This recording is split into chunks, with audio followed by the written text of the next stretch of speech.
എങ്ങനെയാണ് നിലമ്പൂർ ഇക്കുറി ചിന്തിക്കുക, എങ്ങനെയായിരിക്കും അവസാനവട്ട കൂട്ടിക്കിഴിക്കലുകൾ, ഈ പുറത്തു വന്ന റിപ്പോർട്ടുകളൊക്കെ എങ്ങനെയാണ് ഈ എല്ലാ മുന്നണികളും നോക്കിക്കാണുന്നത്? അത് UDF-ന് അമിതമായ ഒരു ആത്മവിശ്വാസം നൽകുന്നുണ്ടോ, മറ്റുള്ളവരുടെ ആത്മവിശ്വാസത്തെ കെടുത്തുന്നുണ്ടോ തുടങ്ങിയ കാര്യങ്ങളൊക്കെ നമുക്ക് വിശദമായി പറഞ്ഞു തരാൻ പ്രസാദ് ഉടുമ്പശ്ശേരിയും ശാന്തകുമാർ വെള്ളാലത്തും അജിത് ബാബുവും നമുക്കിപ്പം ചേരുന്നുണ്ട്.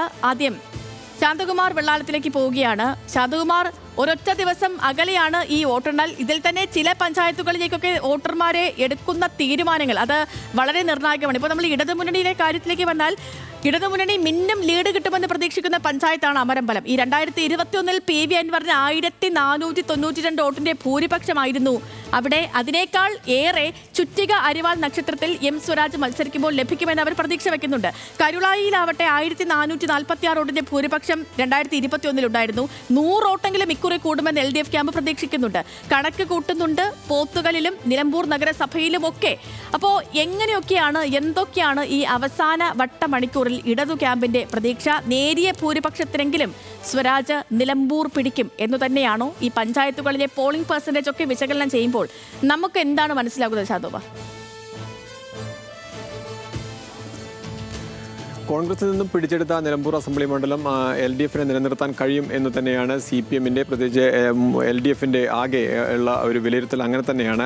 അവർ അതിൻ്റെ കണക്കുകളും വിശദമായി തന്നെ സൂചിപ്പിക്കുന്നുമുണ്ട്. അതിലെ ഏറ്റവും പ്രധാനപ്പെട്ടത് ഈ പോത്തുകല്ലും അമരമ്പലവും അതുപോലെ തന്നെ നിലമ്പൂർ നഗരസഭയും ഒപ്പം കരുളായി ഗ്രാമപഞ്ചായത്തിലും ഈ 4 തദ്ദേശ സ്ഥാപനങ്ങളിലും മികച്ച ലീഡ് ഉണ്ടാക്കാൻ കഴിയും എന്ന് തന്നെയാണ് LDF-ന്റെ താഴെത്തട്ടില്ല ബൂത്ത് സെക്രട്ടറിമാർ അവർക്ക് നൽകിയ കണക്കുകളിൽ ഉൾപ്പെടുത്തി ആ കണക്കുകൾ ക്രോഡീകരിച്ചുകൊണ്ടാണ് ഒരു അന്തിമ ഒരു ലിസ്റ്റിലേക്ക് അവർ എത്തുകയും ചെയ്തിട്ടുള്ളത്. അതിൻ്റെ അടിസ്ഥാനത്തിൽ തന്നെയാണ് അവർ ഇത്തരത്തിൽ ധൈര്യത്തോടു കൂടി LDF-ന് ചെറിയൊരു മാർജിനിൽ ഇവിടെ വിജയിക്കാൻ കഴിയും.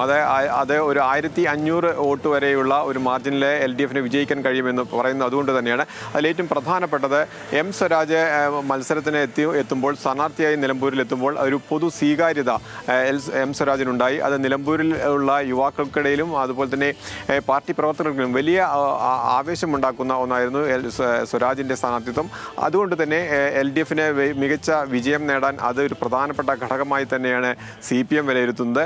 അങ്ങനെ ഓരോ പഞ്ചായത്തിലെയും അത് LDF ഭരിക്കുന്ന അമരമ്പലായാലും പോത്തുകല്ലായാലും നിലമ്പൂർ നഗരസഭയായാലും ഈ തദ്ദേശ സ്ഥാപനങ്ങളെല്ലാം അവർക്ക് കൃത്യമായ ലീഡ് ഉണ്ടാക്കാൻ കഴിയും. ഒപ്പം തന്നെ UDF ഭരിക്കുന്നതാണ് കരുളായി പഞ്ചായത്തിലും LDF-ന് ഇപ്രാവശ്യം വലിയ ഒരു മുന്നേറ്റം ഉണ്ടാക്കാൻ കഴിയുമെന്ന് തന്നെയാണ് അവരുടെ വിലയിരുത്തൽ. അതുകൊണ്ട് LDF-ന്റെ വിജയം സുനിശ്ചിതമാണ്. അതിനകത്ത് UDF പറയുന്നത് പോലെയുള്ള വലിയ മാർജിനിലുള്ള വിജയം എന്തായാലും അവർക്ക് ഉണ്ടാവാൻ പോകുന്നില്ല എന്ന് തന്നെയാണ് ഈ ചെറിയ ഒരു മാർജിനോട് കൂടി LDF വിജയിക്കും എന്നുള്ള കണക്കുകൾ നിരത്തി LDF ഉറപ്പിച്ചു പറയുന്നത്.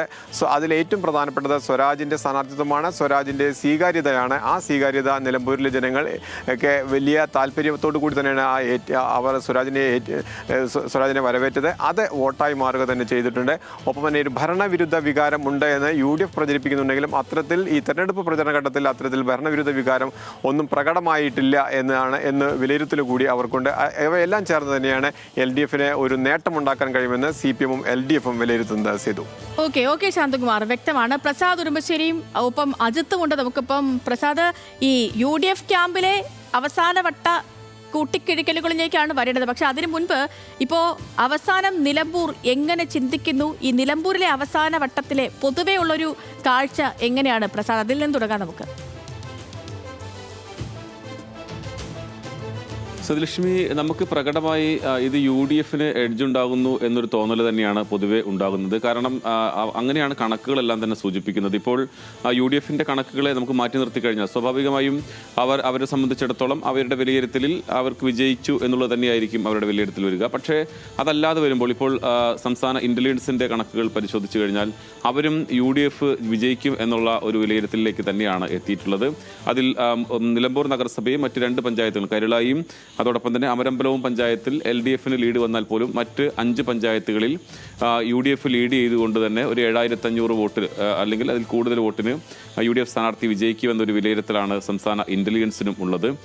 അത് ഈ രാഷ്ട്രീയ സാഹചര്യങ്ങൾ പരിശോധിച്ചാൽ കഴിഞ്ഞാൽ പോലും ഇവിടെ UDF-ന് അനുകൂലമായ ഒരു സാഹചര്യമുണ്ട് എന്നുള്ളത് പൊതുവെ വിലയിരുത്തപ്പെടുന്നുണ്ട്. ഈ PV അൻവറിലേക്ക് എപ്പോഴും ആശങ്കപ്പെടുത്തിയിരുന്നത് UDF-ന് ആശങ്കപ്പെടുത്തിയിരുന്നത് PV അൻവറിലേക്ക് എത്രത്തോളം വോട്ട് പോകും എന്നുള്ളതായിരുന്നു. അതിൽ ആര്യടൻ ഷൗക്കത്തുമായി ബന്ധപ്പെട്ടുകൊണ്ടുള്ള വിയോജിപ്പുള്ള ആളുകൾ, അതോടൊപ്പം തന്നെ മുസ്ലിം ലീഗിലെ ഷൗക്കത്തിനോട് എതിർപ്പുള്ള ആളുകൾ, അത്തരം വോട്ടുകളെല്ലാം തന്നെ അൻവറിലേക്ക് പോകും എന്നുള്ളതാണ്. പക്ഷേ അന്തിമ വിലയിരുത്തലിൽ വലിയ തോതിലുള്ള ഒരു വോട്ട് കൊഴിച്ചിൽ അതിലേക്ക് ഉണ്ടായിട്ടില്ല എന്നുള്ളതാണ്. ഒരുപക്ഷെ UDF-നേക്കാൾ കൂടുതൽ വോട്ട് പോവുക അൻവറിലേക്ക് പോവുകയാണെങ്കിൽ അത് LDF-ലേക്കായിരിക്കും എന്ന വിലയിരുത്തൽ UDF-നുണ്ട്. അങ്ങനെയാണ് UDF 7000 അല്ലെങ്കിൽ 7500 മുകളിൽ ഒരു വിജയം അവർ പ്രതീക്ഷിക്കുന്നത്. ഈ വഴിക്കടവിലൊക്കെ ഈ പൊതുവെ അവർ ഈ 1000-ലധികം വോട്ട് വരെ ലീഡ് UDF-ന് കിട്ടുമെന്ന് ഇടത് കേന്ദ്രങ്ങൾ പോലും വിലയിരുത്തുന്നുണ്ട്. അതിലും വലുതാണ് UDF-ന്റെ വിലയിരുത്തൽ വരുന്നത്. അപ്പോൾ അങ്ങനെയാണെങ്കിൽ ഒരു 2500 മൂത്തേടത്തൊക്കെ 2500-ലധികം ലീഡ് മറികടക്കുമെന്നും പറയുന്നുണ്ട്. എടക്കരയും ചുങ്കത്തറയിലും ഒക്കെ ലീഡ് പ്രതീക്ഷിക്കുന്നുണ്ട് UDF. അപ്പോൾ അങ്ങനെയാണെങ്കിൽ ഒരു 10,000-ന് മുകളിലാണ് UDF നിലവിൽ ലീഡ് പ്രതീക്ഷിക്കുന്നത് അല്ലേ?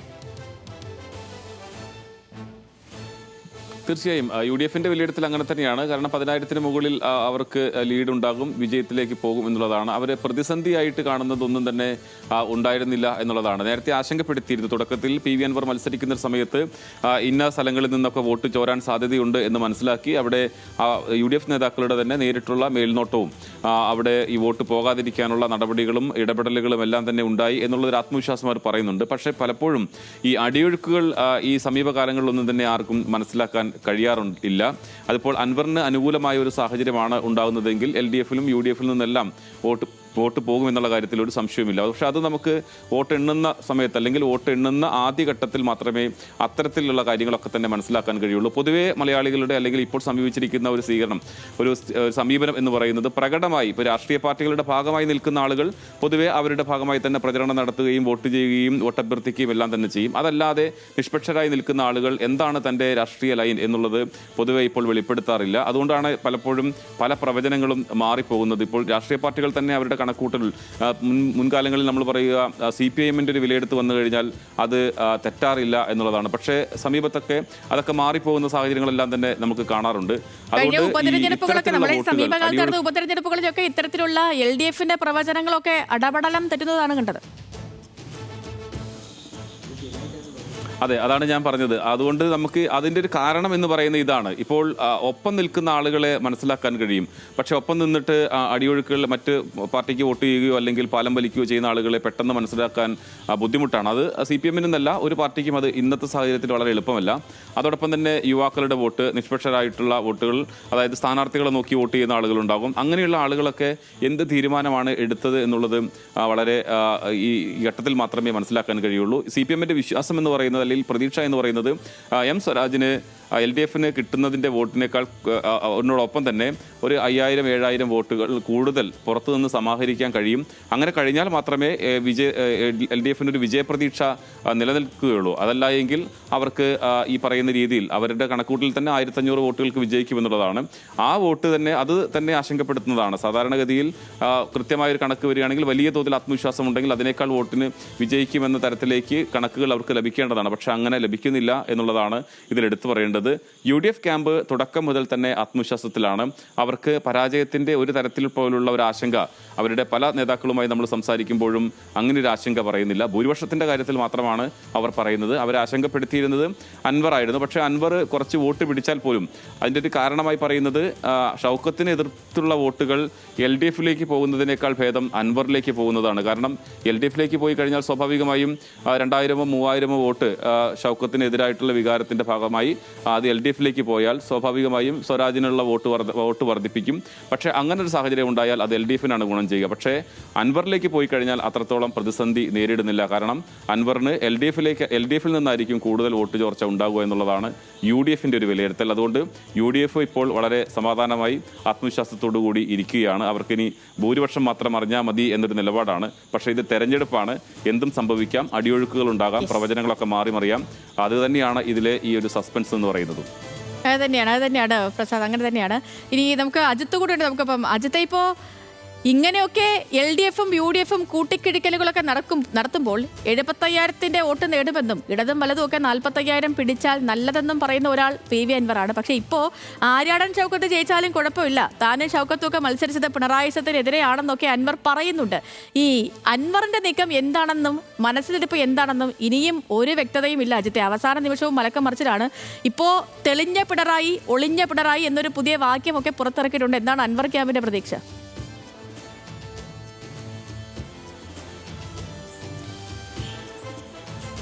സേതുലക്ഷ്മി, ഒന്നാമത്തെ കാര്യം എന്ന് പറയുന്നത് ഇപ്പോഴും അൻവർ ക്യാമ്പിന് ഒരു പ്രതീക്ഷയുണ്ട്. അതായത് ആളുകളൊക്കെ വൈകാരികമായി ഈ തെരഞ്ഞെടുപ്പിൽ വോട്ട് ചെയ്യും, അതായത് വിവിധങ്ങളായ വിഷയങ്ങൾ, ഉന്നയിച്ച വിഷയങ്ങൾക്ക് അടിസ്ഥാനമാക്കി വോട്ട് ചെയ്യുമെന്നുള്ളൊരു പ്രതീക്ഷയുണ്ട്. അങ്ങനെയാണെങ്കിൽ ഇപ്പോഴും അൻവറിന്റെ ക്യാമ്പ് കരുതുന്നുണ്ട് വിജയിച്ച് കയറാം, 75,000-ലധികം വോട്ട് ലഭിക്കുമെന്നുള്ളൊരു പ്രതീക്ഷ അവർക്ക് ഇപ്പോഴും ഉണ്ട്. ഒന്നാമത്തെ കാര്യം അതാണ്.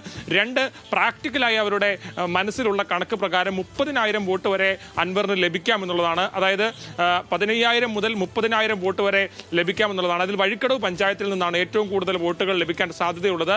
അതായത് 7,000 വോട്ട് വരെ ഈ പഞ്ചായത്തിൽ നിന്ന് മാത്രം സമാഹരിക്കാൻ കഴിയുമെന്നുള്ളതാണ് അൻവർ ക്യാമ്പ് കണക്ക് കൂട്ടുന്നത്. അങ്ങനെയാണെങ്കിൽ മറ്റ് പഞ്ചായത്തുകളിൽ നിന്ന് 3,000 വരെയുള്ള വോട്ടുകൾ ലഭിക്കുകയും അതുകൊണ്ട് തന്നെ വലിയൊരു എമൗണ്ട് ഓഫ് വോട്ടിലേക്ക് കാര്യങ്ങൾ പോവുകയും ചെയ്യുമെന്നുള്ളൊരു കണക്കാണ് പ്രാഥമികമായി അവരുടെ കയ്യിലുള്ളത്.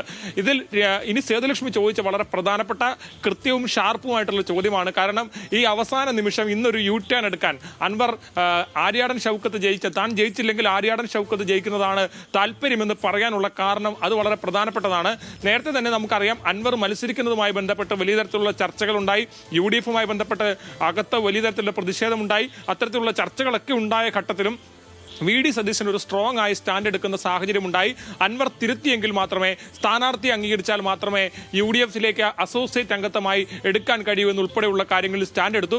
അതിന് പിന്നാലെയാണ് പിണറായി സത്തിനും VD സതീശനുമെതിരെ താൻ മത്സരിക്കുന്നു എന്നുള്ള നിലപാടിലേക്ക് അൻവർ എത്തുന്നത്. പക്ഷേ ഇപ്പോൾ അത് തിരിഞ്ഞു കൊത്തിയോ എന്നുള്ളൊരു സംശയമാണ് ഉള്ളത്. പ്രധാനമായും UDF ഇപ്പോൾ വിലയിരുത്തുന്ന പ്രധാനമായി അവരുടെ വിലയിരുത്തലിലൊന്ന് LDF-ന്റെ വോട്ട് അൻവർ മത്സരിച്ചതോടുകൂടി അതിൽ കുറേയധികം വോട്ടുകൾ LDF-ൽ നിന്ന് അൻവറിലേക്ക് വരുന്ന സാഹചര്യം ഉണ്ടാകും. അത് UDF-ന് ഗുണകരമായിട്ടുണ്ട് എന്നുള്ളതാണ് UDF ക്യാമ്പ് തന്നെ വിലയിരുത്തുന്നത്. അതായത് അൻവർ മത്സരിച്ചത് തങ്ങൾക്ക് ദോഷമുണ്ടാകുന്നതിനേക്കാൾ കൂടുതൽ ഗുണകരമായി എന്നുള്ളതാണ് നിലവിൽ UDF ക്യാമ്പിന്റെ വിലയിരുത്തൽ.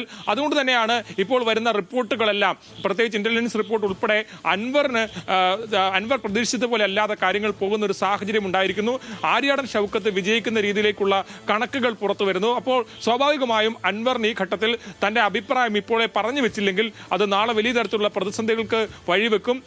സ്വാഭാവികമായും സേതുലക്ഷ്മി ആലോചിക്കണം, ഈ സ്ഥാനാർത്ഥിയുമായി ബന്ധപ്പെട്ട വിമർശനമാണ് ഏറ്റവും കൂടുതലായി അൻവർ ഉന്നയിച്ചത്. സ്ഥാനാർത്ഥി CPM-മായി വയനാട്ടിൽ വെച്ച് ചർച്ച നടത്തിയെന്ന് ഉള്ള ആരോപണം ഉന്നയിച്ചു. അതുപോലെ തന്നെ ഈ സ്ഥാനാർത്ഥിക്ക് പിണറായി വിജയനേക്കാൾ കൂടുതൽ എതിർപ്പ് നിലമ്പൂരിൽ നേരിടുന്നുണ്ടെന്നുള്ള വിമർശനം വെച്ചു, ജനകീയനല്ലെന്നുള്ള വിമർശനം വെച്ചു.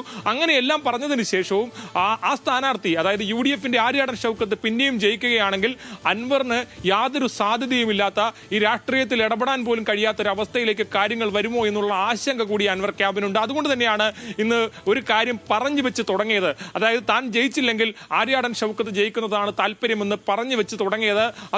അതൊരു തുടക്കമാണ്. കാരണം വഴി അടഞ്ഞു പോകാതിരിക്കാനുള്ളൊരു തുടക്കമാണ് എന്ന് തന്നെ നമുക്ക് പറയേണ്ടി വരും. കാരണം അന്നിന്ന് അൻവർ അങ്ങനെ ഒരു പ്രതികരണം നടത്തിയത് കൊണ്ട് മാത്രം ആ ചർച്ചകൾ, UDF-ലേക്കുള്ള പ്രവേശനവുമായി ബന്ധപ്പെട്ട ചർച്ചകൾ ഉയർന്നു എന്നുള്ളതാണ് പ്രധാനപ്പെട്ട കാര്യം. അൻവർ പറയുന്ന പ്രധാനപ്പെട്ട കാര്യം, താൻ ഫൈറ്റ് ചെയ്തതുടനീളം പിണറായി സത്തിനെതിരായിട്ടുള്ള പോരാട്ടമായിരുന്നു. അതിനുള്ള റിസൾട്ട് ഏതാണെങ്കിലും നിലമ്പൂരിൽ ഉണ്ടാകുമെന്നുള്ള ഒരു അവ്യക്തമായ, അല്ലെങ്കിൽ പിന്നീട് പലതരത്തിൽ വ്യാഖ്യാനിക്കാൻ കഴിയുന്ന ഒരു സ്റ്റേറ്റ്മെന്റ് ആണ് അൻവർ ഇപ്പോൾ പറയുന്നത്. ഏതാണെങ്കിലും അൻവർ ക്യാമ്പിന് പ്രതീക്ഷയുണ്ട്.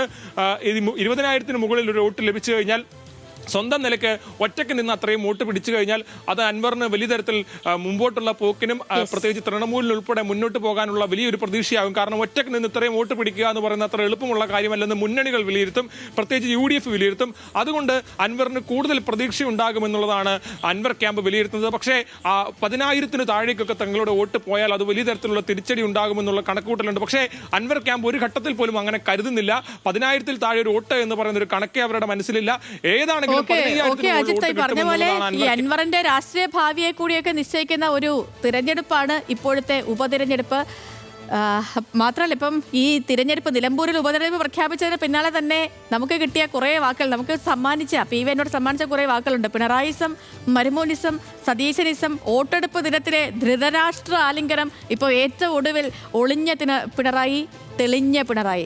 കാത്തിരിക്കാം, ഇനി ഒരു ദിവസത്തെ ദൂരം മാത്രമേ ഉള്ളൂ നിലമ്പൂരിന്റെ ജനവിധി അറിയാൻ. വിവരങ്ങൾ നൽകുകയായിരുന്നു, വിലയിരുത്തലുകൾ നടത്തുകയായിരുന്നു പ്രസാദ് ഉടുമ്പശ്ശേരിയും ശാന്തകുമാർ വള്ളാലത്തും അജിത്തും.